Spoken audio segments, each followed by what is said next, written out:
Hey, Pat. Turn around. Here we are. You got the Channel 13 news right behind you. Looking for a victory up here in Augusta.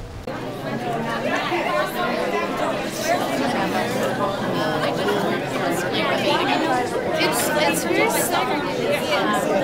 there are people scheduled to testify right through 4:30. We have to be after 6 o'clock. If you're still interested, that's great. We'll have you sign up here. The other option is, in addition, there's a videographer down the hall. You can speak to the camera and tell why marriage is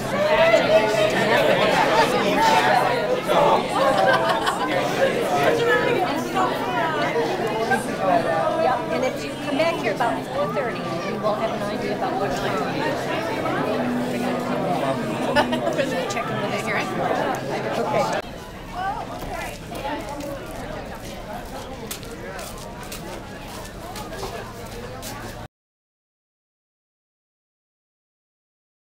The Senate's very small. If it were, 18 senators. yeah, it has to be that. No, I've prayed before the Senate. Are there that many? because there's only 3 senators on the Judiciary Committee, and there are 8 representatives on this committee. The Senate's much smaller. Yeah. More than that many people in that room when I've prayed to. I'll come back and answer your prayer when I find out. Okay, I'm going to get a picture of you guys. You're great. I tried to convince the clergy in Hawaii to cut when we had a interfaith vigil. And of course, all the clergymen came in aloha shirts. That isn't what I was thinking, you know? You can get dressed in some religious drag, you know? Vicky! You're great. Vicky!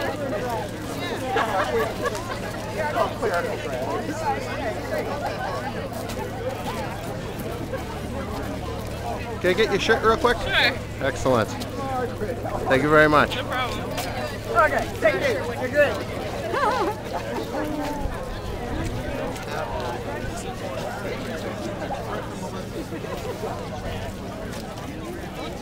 Good morning. How are you? I'm doing well, thank you. Good to hear.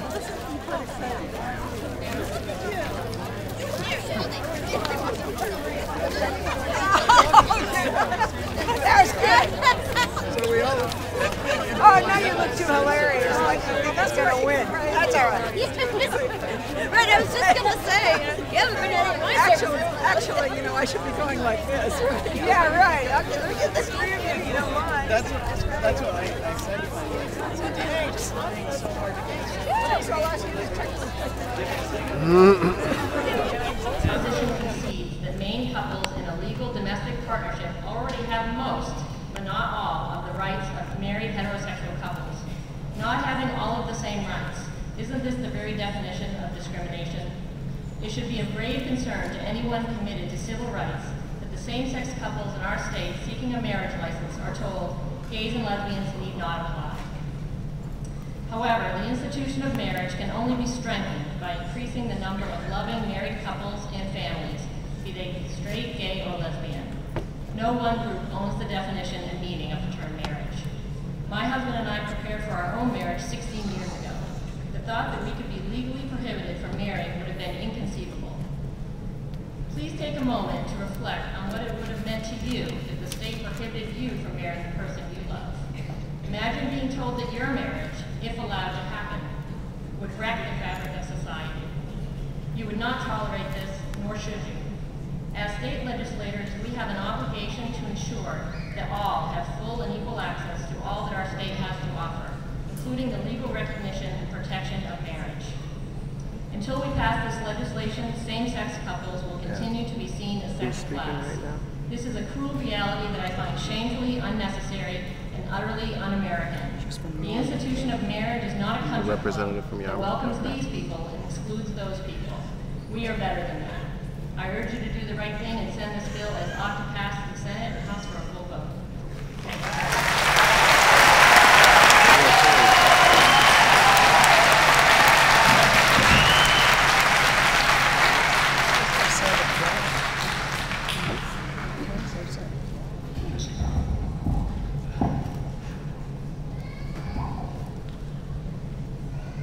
you very much. Thank you, Chairman Bliss and Chairman Priest. Ladies and gentlemen of the Judiciary Committee, my name is Phil Curtis. I represent the fine citizens of House District 86, which includes Madison, Norwich Walk, and Solon. I'm here to testify in opposition to both of these bills, LD 1020 and LD 1118.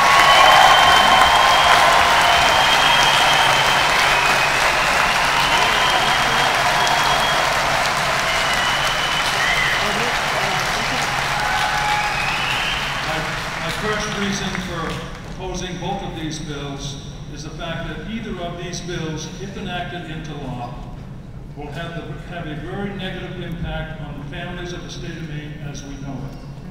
Parenting, which we have known for all of history, will no longer exist. The values of motherhood and the values of fatherhood will be replaced by the values of the government or the state, which seems proper. Secondly, I oppose both of these bills because if either of these bills is enacted into law, they will have a very negative impact upon our education curriculum, as we have known it for years.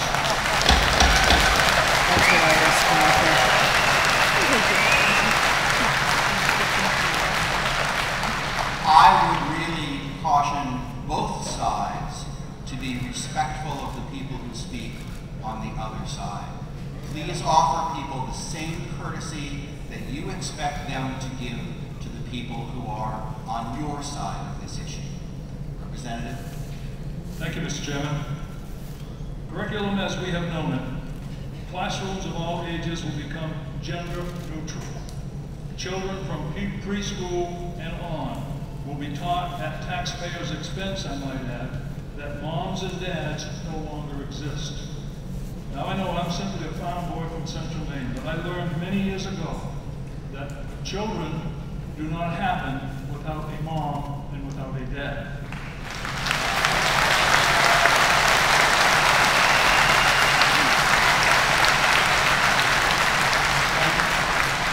My third opposition to these bills is they will regulate to our court system the proper definition of religious liberties. What the human race has held from the beginning of time as a freedom and liberty governed by our basic religious beliefs will no longer exist. We will become a society governed by man rather than a righteous, holy God.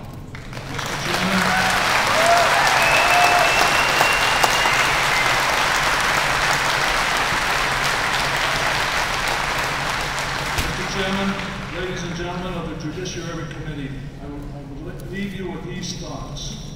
Either of these bills do absolutely nothing to unite us as legislators or to unite us as citizens of this great state of Maine. Either of these bills, if enacted, will absolutely divide us as legislators and, more importantly, will divide the citizens of this great state. I implore you to seek the wisdom from on high and the courage from within to vote both of these bills out of committee as ought not to pass. Thank you very much.